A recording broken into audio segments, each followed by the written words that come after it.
welcome back or welcome to my channel. My name is Taylor and today we'll be starting a fall romance reading vlog. But before I begin the video, remember to like, comment, and subscribe if you love all things books.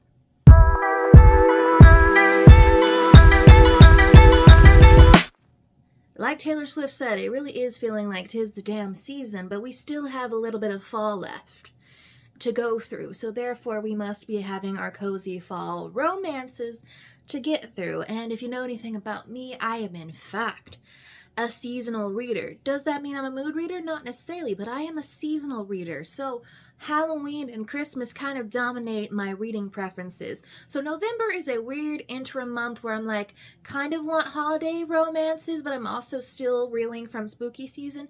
So I decided to fill that gap with the cozy fall romances that have been all over my For You page. If you see my hair, it was slept on wet and it still isn't fully dry, so that's why she's looking a little crazy. But yeah, today I'm starting that fall romance reading vlog. I have 3 books in mind that I plan on reading. The first one that I'm going to start today, the viral TikTok booktube sensation If It Makes You Happy by Julia Olivia.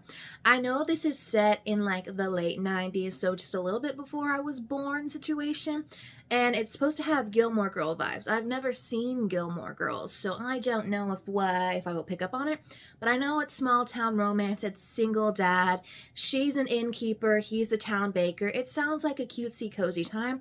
I've heard it is 500 pages long, so we'll see if that affects my feelings. Hopefully the pacing is well done. Then, because I need to have a queer book in every video, Once Upon You and Me by Timothy Janofsky. You will also see him appear in the holiday reading vlogs because he is also a prolific holiday Christmas romance writer, so do keep your eye out for that. But this one, the cover is giving fall. I don't know if the actual story is giving fall, but we needed a quick read. This will be coming towards the end of the vlog, just because I feel I'm going to work from longest book to shortest book.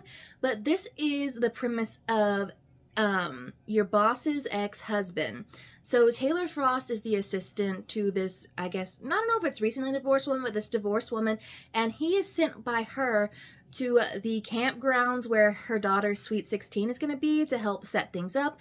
And while he is there, he starts to fall in love with the owner of the campgrounds, the keeper of these campgrounds, and it just happens to be her ex-husband. So I'm excited to see how it works out. And yes, fall colors, plus this is on my November TBR, and with all the pre-filming that I'm doing, I do need to finish at least one of those books on that November TBR to say that I at least attempted it.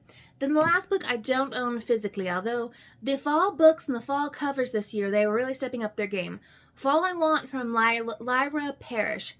I don't know much about this other than I'm quite sure it centers around someone who owns a coffee shop, a cafe situation. I want to read it and see if I want the book. I know it's going to be the second book I read. I have no earthly idea. I had some other contenders for this, like Falling Like Leaves or the Pumpkin Spice Cafe, because those also are giving strong fall vibes. But these are the 3 that I ended up choosing just because I already own those 2, and the other one I know for sure I can get on Kindle Unlimited. So we'll see how it works out. But we're going to start out with If It Makes You Happy. I do have a full day scheduled.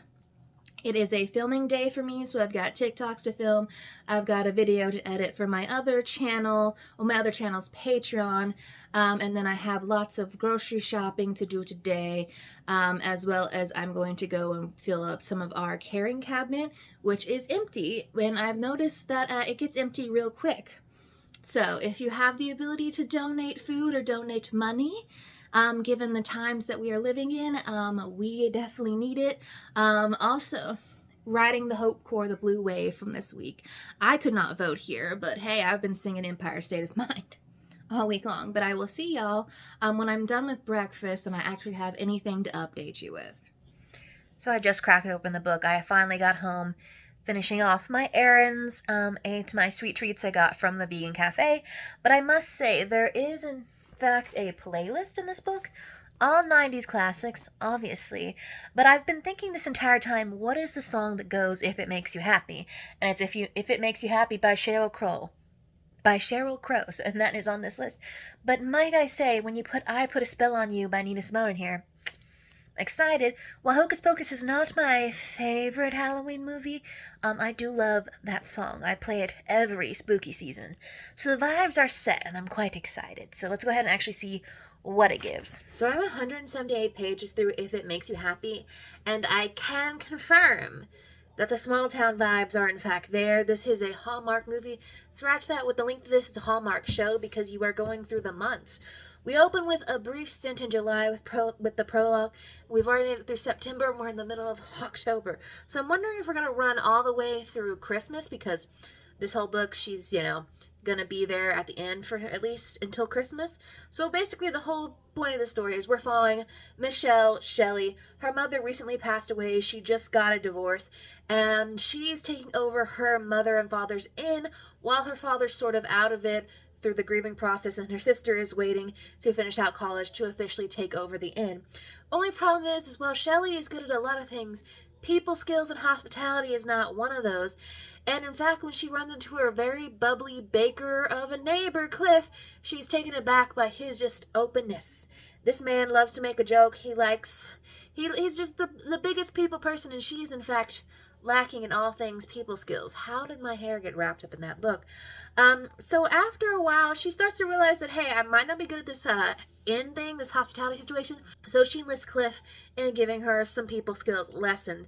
And of course, Cliff doesn't mind because he's just very intrigued by this very closed off girl in town. And Cliff, on the other hand, has been recently divorced a couple years ago from his high school sweetheart. They became teenage parents. They have 2 daughters together, and Cliff is raising them on his own with the help of his sister and, the rest of the town. And Cliff just loves his small town life, and he's starting to wonder if Shelley may be the city girl that she claims to be. I don't know. I'm loving it. It's sweet. I'm not gonna lie. I could just spend the entire night reading this book. I don't know if I'll finish it because let's see, what page are we on again? 178, so that means there's at least 311 pages left to make it through because it's a 500-page book. Will I do that before I go to bed by midnight to 1? 300 pages, 4 hours. We'll see if my reading speed is up to that. But I am stopping to take a shower. So yeah, that's my update. So far, loving it. I don't know if it's a 5-star fill, but I will say, I guess if you like Gilmore Girls, I have not seen it, but it does seem like it fits the vibes. It does fit the vibes. And yes, it is set in 1997, and there have been multiple 90s references in there. Personally, the one that I think was most 90s was the Tamagotchi reference. However, was not born in the 90s. I was born in 2000. I just skirted out of that. So yeah, I'm excited to see where it takes it. Michelle, is just interesting reading from her point of view as someone who just generally just does not understand. I do wonder if Michelle's a bit on the spectrum. I'm not going to make any diagnoses, but it kind of feels like maybe she might fall somewhere on there. Again, the author never specifically said that, but it kind of feels a bit like that. Happy Friday. It's the next day, and I, in fact, read up all the way to December in the book last night, December 1997. And that is page, I will figure it out, 383. So we are about 117 pages from the end. Let's just face it, having that I read 383 pages in one day, I feel like it's quite the feat. I don't know, this seems just kind of like the book that you sit down, have a cozy fall weekend in, blankets on, maybe the heater on if it's really cold where you're at, ambiance music in the background, maybe a sweet treat to nibble on, and you read this book. I will say there's one thing about slow burns. Slow burns that do in fact irk me the slightest, and the fact is that they take their sweet fucking time. They take their sweet time. And usually by taking their sweet time, it's because I don't mind flawed characters. The problem is that when you take your sweet time with flawed characters, the character growth can kind of seem stagnant. It's like these two are really digging into they can't want me it's because I'm so damaged and stuff like that.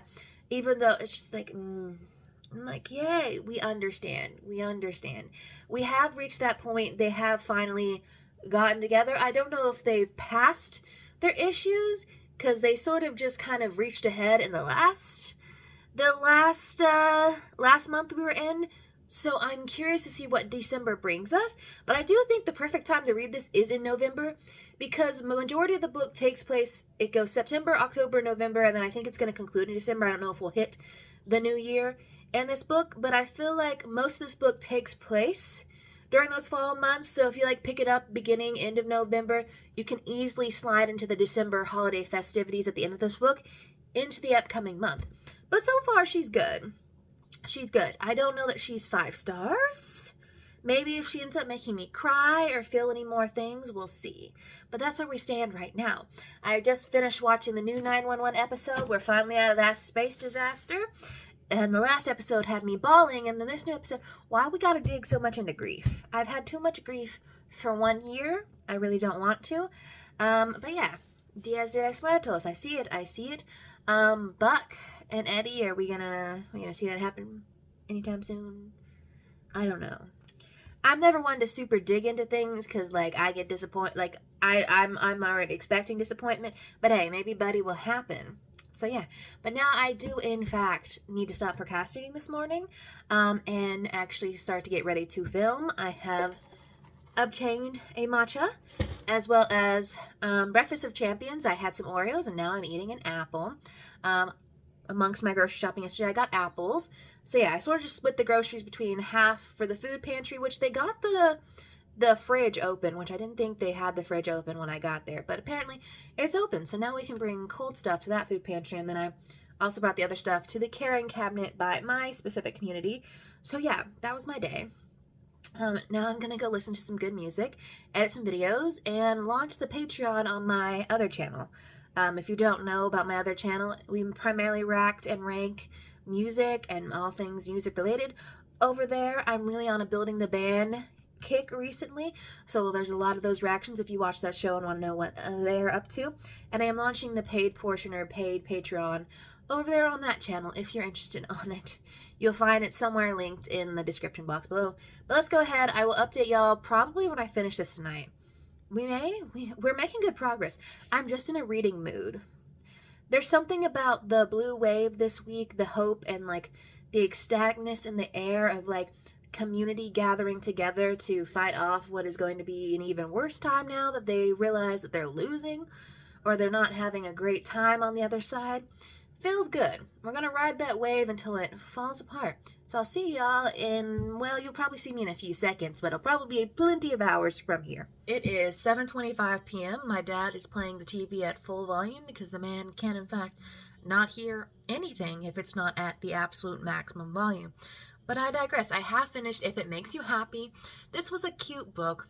It definitely was a for the vibes read. I saw one of like the YouTubers like reviewing this saying that there was a dog's point of view in here, and I finally got to that.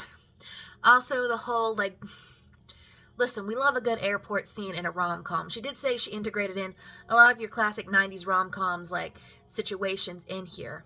So yeah, that is all integrated in there. If you like your classic 90s rom-com, you like something cozy, if you want something that's really for the vibes. Because if you're reading this for like astounding plot, maybe not. It's really just slice of life reads. If you're looking for that, this is it. I think I'm gonna give it 4 stars and like a 0.5, maybe 0.5 to 1 on the chili spice rating. There's really only like one or two spicy-ish scenes towards the end, but these two, Cliff has a filthy mouth. I have learned that. He likes to talk. He's a man who likes to talk, and I like me a golden retriever man. But yeah, this was fun. This was cute. I can see why all the book girlies are loving it. I do think I need to take a moment to refill my water bottle, eat some more maple cookies, and then I'm probably gonna take a breath before I pick up my next book. I'm not sure if I want to read I'm not sure which one I want to read next. I am kind of liking reading physically, but also like it is dark, so reading on my Kindle would be the move. We'll see. I'll update y'all when I start the next book or when I like get a little bit into it.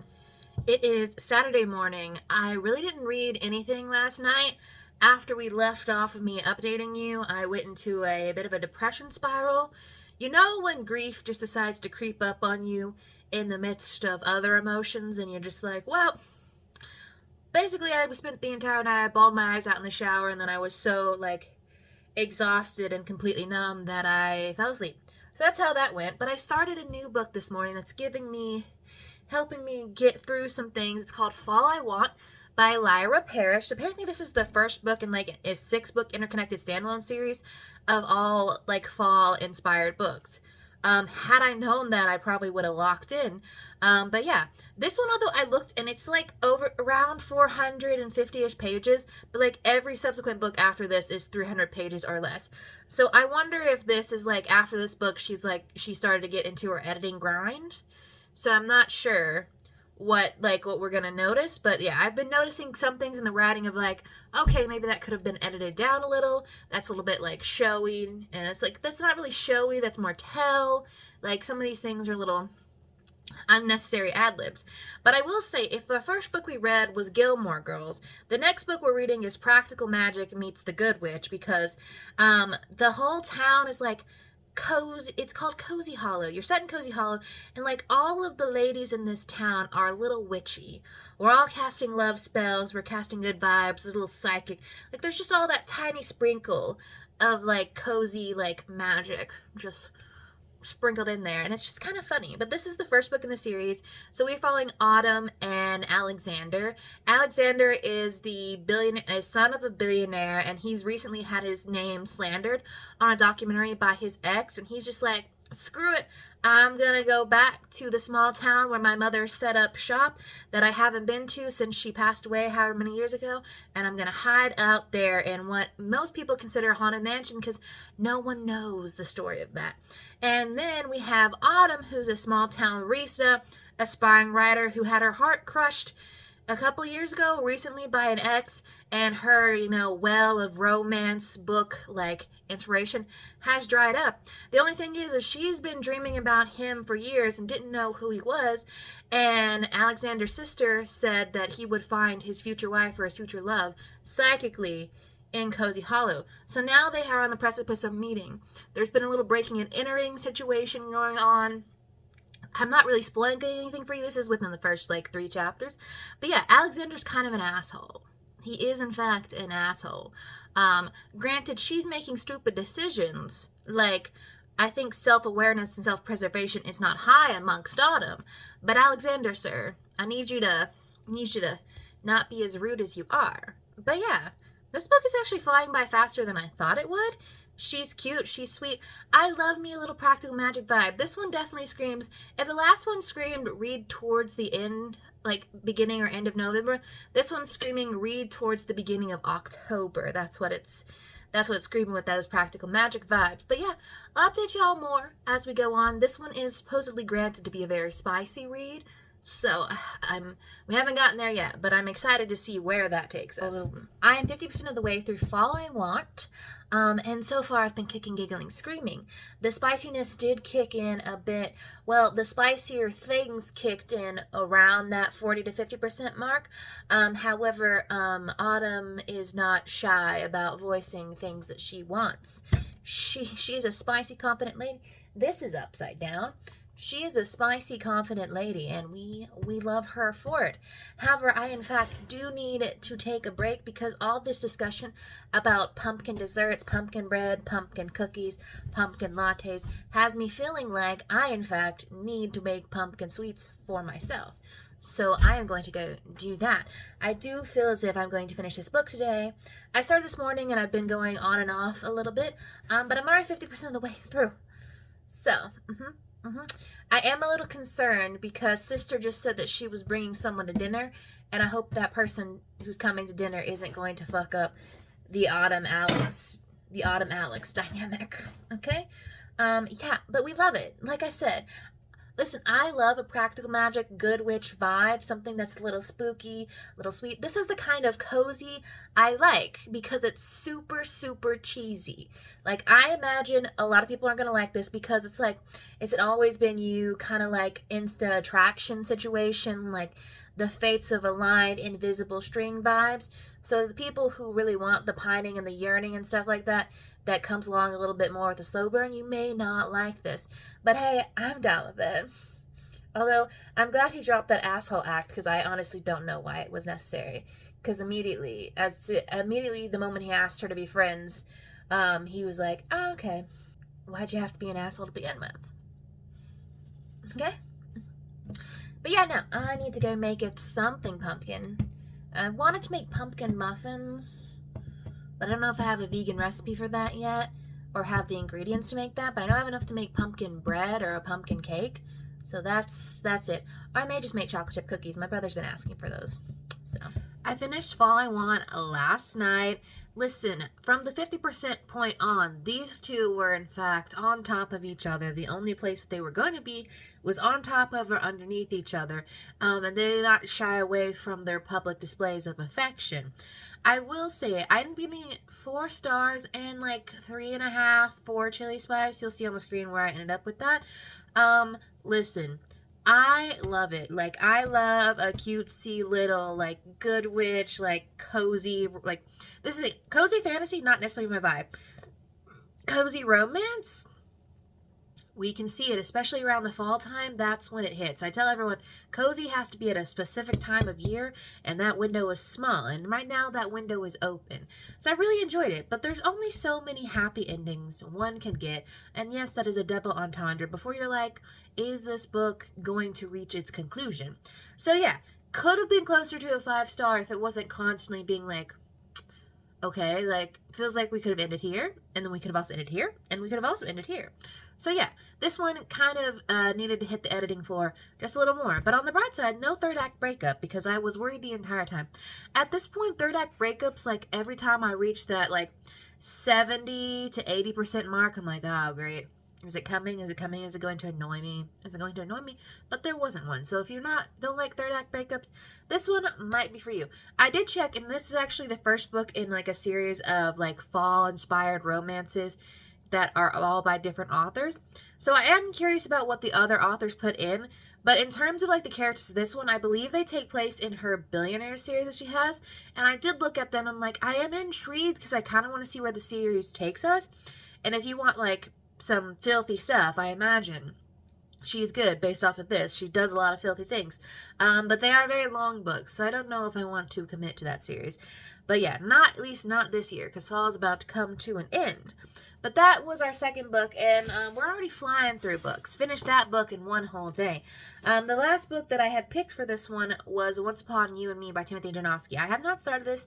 I feel like my brain needed a break, plus it was like midnight by the time I finished that book. But yeah, this is our shortest book. This is our only queer book for this video, and we are following Taylor Frost, who is the assistant to Amy, a big corporate woman, and she has sent him out to help with her daughter, Sweet 16, on these campgrounds. Only thing is, the person on the campgrounds he is falling for, but also this owner of the campgrounds is in fact Amy's ex-husband. So I'm curious to see how that goes. And knowing Timothy Janowski, I feel like we're going to round this out with another filthy read. But yeah, this one sounds like it's going to be good. I'm excited to see it. But this has been a good fall reading vlog so far. Good way to end out my fall reading. And we're only on November 9th. So, we'll see. But I have committed myself to having to edit a little today on Sunday, just because I really didn't do any on Friday. Procrastination has been the game this week. But I did make pumpkin bread. I am currently eating some of it for breakfast. I added chocolate chips this time. I woke up and found out that I'm pretty sure my brother ate a great big chunk of my pumpkin bread. So, obviously must be good. But yeah, I'll update y'all when I have anything to actually say about this, because they haven't started reading it. It is Tuesday afternoon situation. I did not read it all Sunday, and then yesterday I did read like 60 or so pages last night. It's just like it was cold and like, you know, snowy yesterday. Tennessee been going through some weather mood swings. We were nice and toasty on the weekend in the 70s.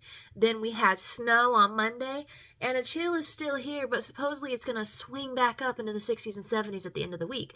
So that is the vibe, and none of the snow was left on the ground from yesterday. Not that it snowed enough to like, well, we had a lot of flurries, but it did not snow enough for it to like really reach the ground. Also, update, Once Upon You and Me by Timothy Janowski. Apparently this is a spring book.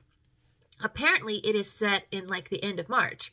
However, the cover on here and the general like it's still cool and like rainy and stormy in the very like northern like Catskills, New York, gives the fall vibe. So I'm going to excuse me for figuring that out. But yeah, she's cute, she's sweet. Nothing spicy has particularly happened, but we do have dual POV. I found with Timothy Janofsky's later work, he is adding in that dual POV, which has me. We do have some mental health representation in here, which I feel like a lot of his books integrate that. We have ADHD representation in here, as well as we have an older bi male main character who's reeling from the divorce with his wife, who kind of left him high and dry a little. She was like very ambitious, and nothing wrong with ambitious, and they didn't see eye to eye on where they saw their futures going. But now he's living alone on this, hotel campgrounds that he found with her, just sort of taking care of it while she's off in California with their daughter, I guess living the high life, and he's kind of still stuck on the past. But yeah, I have figured out that I knew this was age gap. It's a 13-year age gap. He's 27 and he's 40. So like, it's not the worst age gap, but it's kind of interesting to see. Sometimes my problem with age gaps, one, if it's like a really icky age gap, two, if the person really lingers on the age gap, if like that becomes like a constant sticking point. I don't know, but these two just had a cutesy little archery scene as depicted on here, and I thought it was very sweet. It's having me laughing and giggling and kicking my feet. I have yet to have a 5-star book in this video, so I don't know if we'll reel that. I don't know if it's just like, I am in a reading mood, and I've been enjoying the reads I've been giving, but nothing has been giving 5 stars. So I don't know like what I need to read to get to that 5-star feeling, but we'll see what this gives. My goal is to finish this today, because today is really just like a light editing day for me. So I'm just going back and forth between reading this, editing, and then, the general life things. So I will update y'all when I have more to say, but there's not really anything that here is like super sticking out to me other than like, she's cute, she's sweet. I'm sure we'll get to more heartwarming, sad moments later on in the book. I am past the 200-page mark, and yes, if you hear the fan running, that's because it is. Remember how I said the Tennessee weather be fluctuating at many different speeds and degrees? My room is actually feeling quite toasty. Well, at least warm enough for me to feel like the fan needs to be on. But yeah, there's less than 80 pages in this book to finish. I don't think I mentioned this, but like the whole catalyst for them being like together. So they've both kind of been seeing each other from afar via email pictures and promotional pictures, obviously because Taylor works for his ex-wife and he is still like the manager of their first like hotel cabin experience they created. So when they are forced to be around each other during Ethan's daughter's birthday, something happens with the cabin Taylor's staying in, so Taylor is forced to stay with Ethan for a week, and we've just now reached the point where Amy and Samara have showed up in town, and they kind of have to hide the shenanigans that have been going on, even though both of them aren't quite sure that they really want to, but that's the path they've gone down. So I don't know how it work out, but so far it's been very sweet. There is discussion about a parent who is dealing with like chronic illness in this one, so if that's a little bit of a trigger, maybe do keep an eye out for that one. But I will say I've read a lot of books and seen a lot of books discussing chronic illness, particularly when it comes to taking care of a parent with chronic illness, pop up recently, so I don't know if there's something in the waters or what, but yeah, just thought I'd keep that in mind. Also, I do have an interview in less than an hour, so she is trying to be interview ready. It is a Zoom interview, so I really have to look good from here up, but I have been, bar from editing and uploading today, I have been trying to clean up my surrounding and trying to make the background look a little nicer. Although there are really only 2 ways that I can like film this like Zoom interview, and one of them is going to be a little more backlit than the other, so we'll go with this. But I already worked at this place for 6 years as an undergrad, so hopefully they'll hire me on for a full-time job, but we'll see. But I'm going through and writing down like my little notes and stuff about like things that I'm like, the things that have listed on the website that they want that I know that I'm good at, so that I can bring it up. But it's only 15 minutes, so we're working through it. But yeah, I'm probably going to finish today, less than 100 pages. And then, yeah, the next reading vlog you will see from me will be during Bookmas, which I think I already told you will be the Hunger Games reading vlog. So do keep an eye out for that, because I'm starting to film that tomorrow, because pre-filming season for Bookmas starts this week. So we are prepared for it. I've already got my Bookmas intro and outro ready to go. I'm excited. Still have no decorations for Christmas, and I probably still won't, because I hate decorating for Christmas. I am a little bah humbug when it comes to Christmas, but I do my best. because I still like some things. It's just some things that are in relation to past family experiences I don't love. So yeah, I'll update y'all when I finish this book, and we'll wrap up the vlog then. I finished Once Upon a You and Me by Timothy and Janowski, and that was such a cutesy little heartwarming ending. I love when a story incorporates like letters or notes or some sort of text message, some form of communication that's unique to the couple itself, and that's what happened here. I think, honestly, I think this is just another 4-star read. I enjoyed it. I think she was fun. She was cute. She handled some harder topics. I can definitely see Timothy Janowski's writing has grown. I don't know if I've burnt myself out on cutesy romances right now. Maybe I need to switch up. But everything's just hitting a 4-star mark for me. So I don't know what the vibes are. But when I've been reading physically, I've been listening to music more and more. And sometimes the songs I pick fit the theming, like lyrically, or they just fit the vibes. And towards the end of this, I was just listening to the bridge of Eldest Daughter by Taylor Swift. So that's that. But yeah, 4 stars, 2 on the chili spice rating. I thought she was fun, sweet, cute. Would still recommend, but that is the last book that we're going to be reading for this video. So let me know what y'all end up concluding your fall romance reads with. Are you still in the midst of your fall romance reading? Because when you see this, I think there's still going to be like a week or 2 left in November. But yeah, pretty much after this, it's going to be mostly Christmas and holiday reads and vibes, and I'm quite excited for it.